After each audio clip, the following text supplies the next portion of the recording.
Bonjour à tous. Dans la crise au Proche-Orient qui prend des proportions assez terribles, ce que devrait faire un pouvoir français libre et intelligent.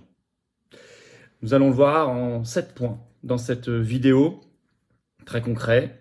Vous allez voir, euh, la France pourrait œuvrer à la défense de ses intérêts nationaux, de sa sécurité, et à la baisse des tensions, à la paix dans le monde. Mais pour cela, il faut un changement complet de perspective, mais également repuiser dans une tradition diplomatique française, très largement mise de côté à cause de notre alignement et de notre soumission à un État profond, à l'Union européenne, à l'OTAN. Structure ou concept qu'il faut quitter, bien évidemment. Je vais en parler dans cette vidéo. Évidemment, nous avons déjà parlé de cette actualité au Proche-Orient dans des vidéos récentes.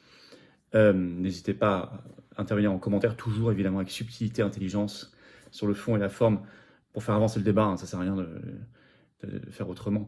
Mais vous avez l'habitude d'être comme cela dans les commentaires, donc j'ai confiance en vous. Bien évidemment, n'hésitez pas à la partager, cette vidéo, à la diffuser. Il n'y a pas assez de son de cloche à la télévision, mais ça on n'est pas surpris, vu l'état de la liberté d'expression dans notre pays. Vous pouvez partager cette vidéo en vous abonnant à cette chaîne YouTube. Peut-être que vous la découvrez, bienvenue. Vous cliquez sur s'abonner en dessous, un petit clic, c'est fait. Hop, ça y est, vous êtes abonné. Ou vous êtes réabonné parce que YouTube vous a désabonné par mégarde, ça il faut vérifier. Ou vous êtes là depuis longtemps, vous n'avez jamais pensé à vous abonner, faites ce petit clic gratuit.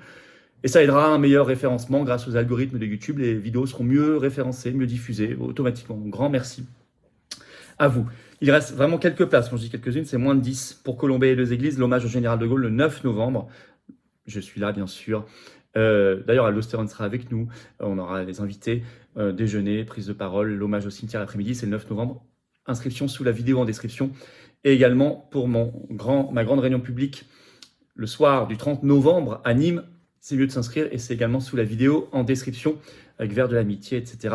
Vous allez voir tout ça, bien sûr. Et je vous rappelle, samedi 11 novembre, rendez-vous Paris, 14h, place de Barcelone, la très grande manif nationale. Brisons nos chaînes. Plus d'actualité que jamais. Union européenne, autant censure. Avec Pierre-Yves Rougeron qui sera là, qui prendra la parole, les interventions également d'Aldostérone, de Philippe Murer et d'autres personnes dont je vous dévoilerai les noms dans les jours qui viennent. Je compte sur vous, organisez-vous d'ores et déjà, notamment en covoiturage. Allez, on y va. Ce que ferait un pouvoir français libre et intelligent.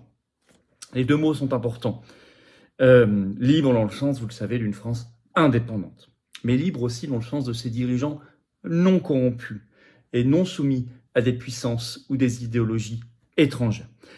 Je le dis clairement, vu ses dernières interventions et vu son passif diplomatique, il nommerait maintenant Dominique de Villepin comme émissaire de la France sur la crise au Proche-Orient. Sa position est parfaite. Évidemment, nous rappelons tous de Dominique de Villepin, ministre des Affaires étrangères en 2003, de ce formidable discours à l'ONU et qui dit non à la guerre de Bush de l'État profond en Irak. Et l'histoire lui a évidemment donné raison. Il était longuement interrogé sur BFM TV ce 27 octobre sur ce conflit. Je vais vous citer quelques extraits, j'en citerai d'autres tout à l'heure. Est-ce que nous allons assassiner l'avenir? Parce que lui, il veut une clé politique. Il ajoute, parce que l'horreur a été commise, et elle l'a été le 7 octobre. Il faudrait que l'horreur soit commise de l'autre côté?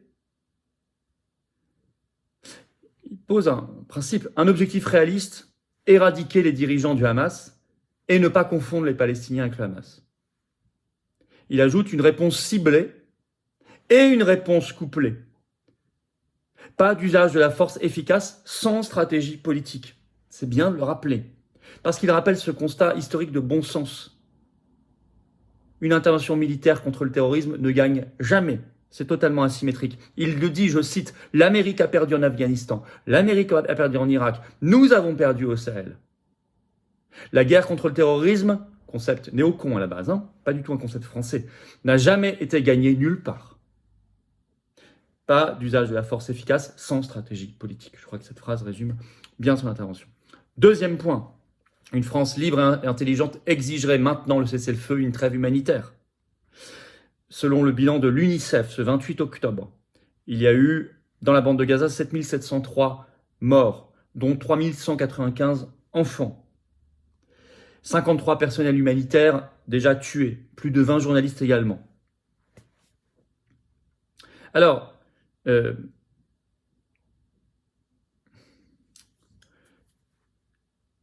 c'est bien cette nécessité de cesser le feu et trêve humanitaire pour des raisons, des considérations humaines évidentes, mais aussi pour ne pas enrager l'islamisme.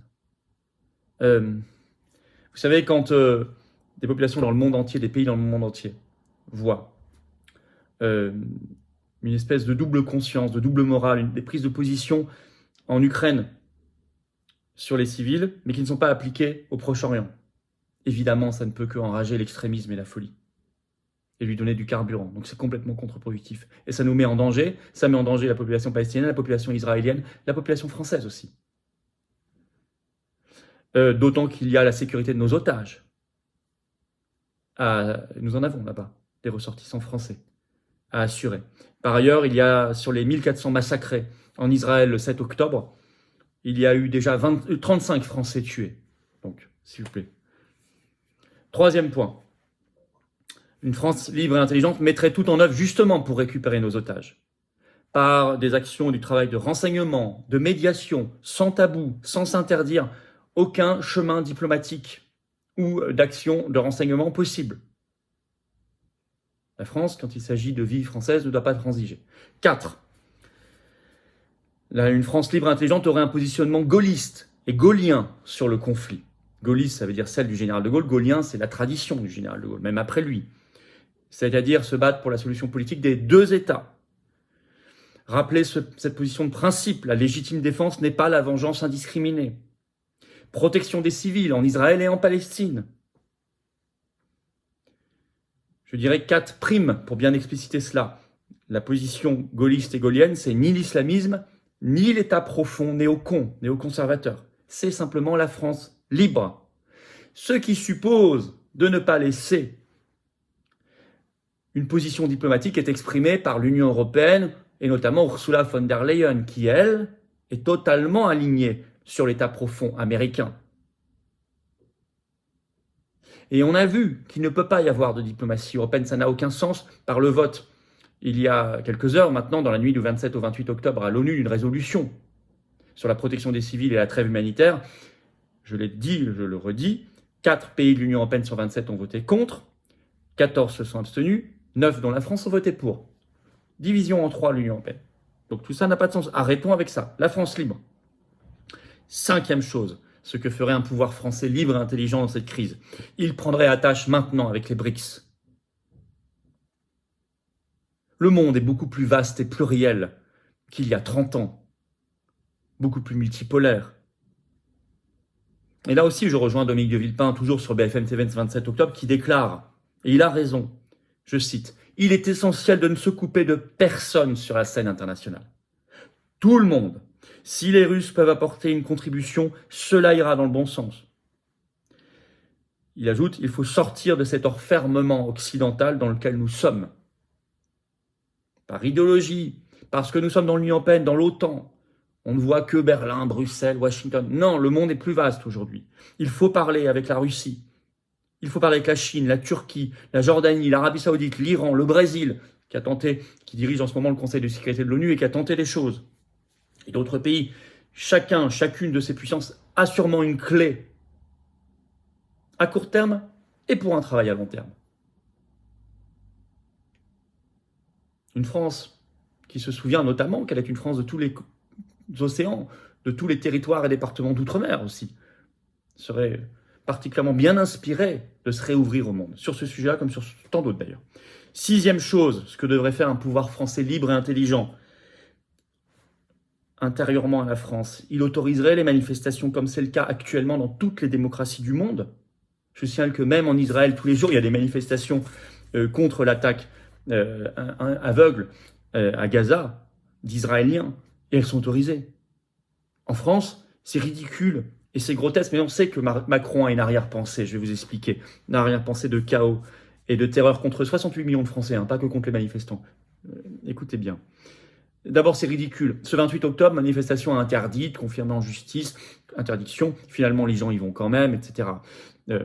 Donc en plus, ça affaiblit le pouvoir qui donne le sentiment de ne plus rien maîtriser. À Lyon, par contre, Elle était autorisée le 27 octobre officiellement, puis interdite le 28 octobre. À Toulouse, elles ont toujours été interdites. À Strasbourg, le 28 octobre, elle était autorisée, alors que celle du 27 avait été interdite. À Marseille et à Lille, elles ont toujours été autorisées. Donc c'est devenu n'importe quoi. Le grand n'importe quoi. Le but, c'est de créer, en réalité, je vais vous dire, interdire, c'est complètement contre-productif, mais ils savent très bien ce qu'ils veulent. Ils veulent créer des tensions, ils veulent créer du chaos. Regardez d'ailleurs un article du Monde qui était présent à la manif interdite à Paris du 28 octobre, l'explique très bien. Écoutez bien. Très détendu pendant 2 heures, au point que nombre de manifestants ont longuement discuté avec des membres de la CRS 8, stoïques et souriants. L'ambiance s'est tendue à partir de 16h30, lorsque l'ordre a été donné de procéder à la dispersion qui a pris plusieurs heures. De petits groupes chassés par les gaz lacrymogènes ou les charges de la Bravem, on les connaît, la Bravem, Gilets jaunes, manif réforme des retraites, manif anti-pass, etc. Nous-mêmes, quand on était dans le ministère du Travail, nous l'avons envoyé, se sont dispersés dans le quartier des Halles, vers le centre Pompidou ou Notre-Dame, où ils ont continué à scander des slogans sous la pluie. Ceux qui restaient sur place ont été verbalisés. À 20h30, la préfecture de police fait état de 21 interpellations et 1359 verbalisations à 135 €. Quel est le but ? Créer des tensions. Là, ça se décrit bien, ça se passait très bien, c'était même un dialogue. Et bam, d'un coup, par intervention, par ordre politique et intervention policière, on crée le chaos.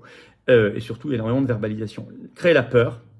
La peur, vous savez, c'est c'est dans l'ADN du macronisme. Pour imposer des restrictions de liberté, pour imposer de la division. Peut-être demain un couvre-feu ou un confinement sécuritaire pour notre bien, puisque Borne vient d'annoncer le quintuplement des amendes en cas de non-respect du couvre-feu, justement, comme c'est bizarre.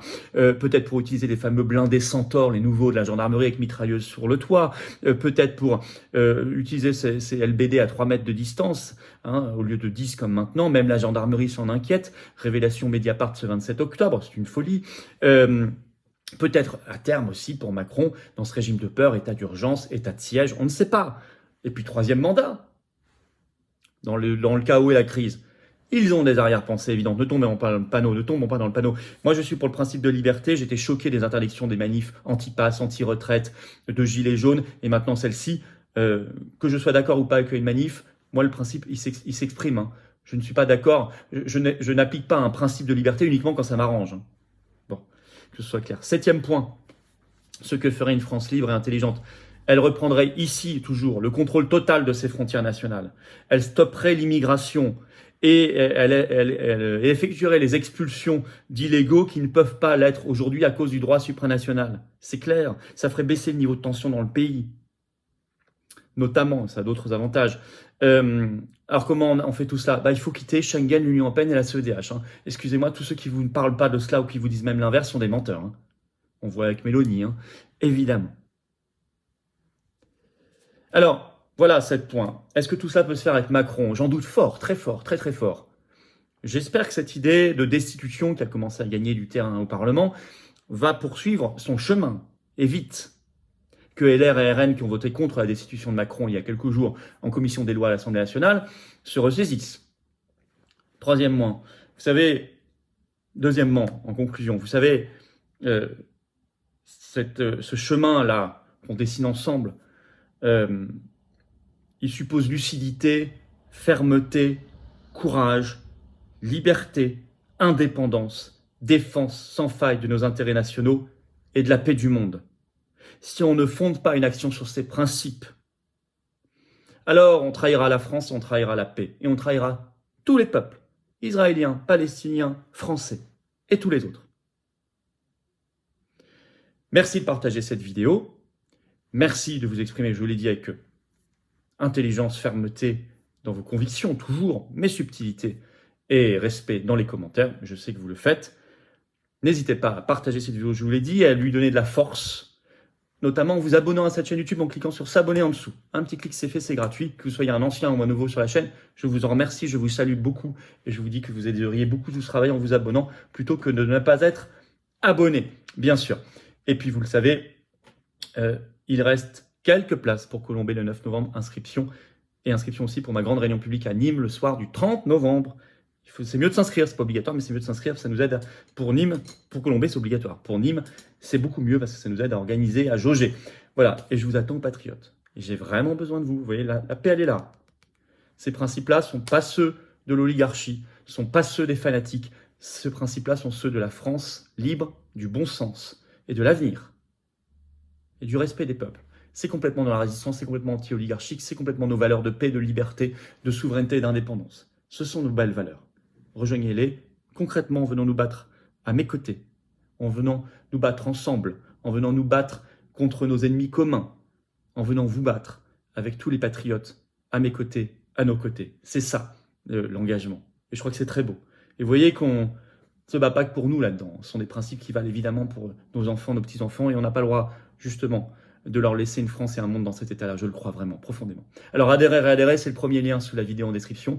Ce lien est également en commentaire épinglé. Une petite fiche maintenant sur l'écran. Dans quelques secondes, le lien aussi sur l'écran. Faire un don de soutien au mouvement pour nous permettre de faire plus d'actions, c'est le deuxième lien sous la vidéo en description. On ne croule pas sous les millions du système parce qu'on les a pas. Je vous le dis tout de suite. On n'a pas les copains du système, ça c'est clair. Donc, aidez par un don. Tout ça, c'est défiscalisé aux 2/3 pour vous. Baisse concrète de vos impôts. Très concrète. Renseignez-vous, faites-le, vous verrez, ça vaut le coup. Bravo aux donateurs, aux réadhérents, bienvenue aux nouveaux adhérents patriotes et vive la France.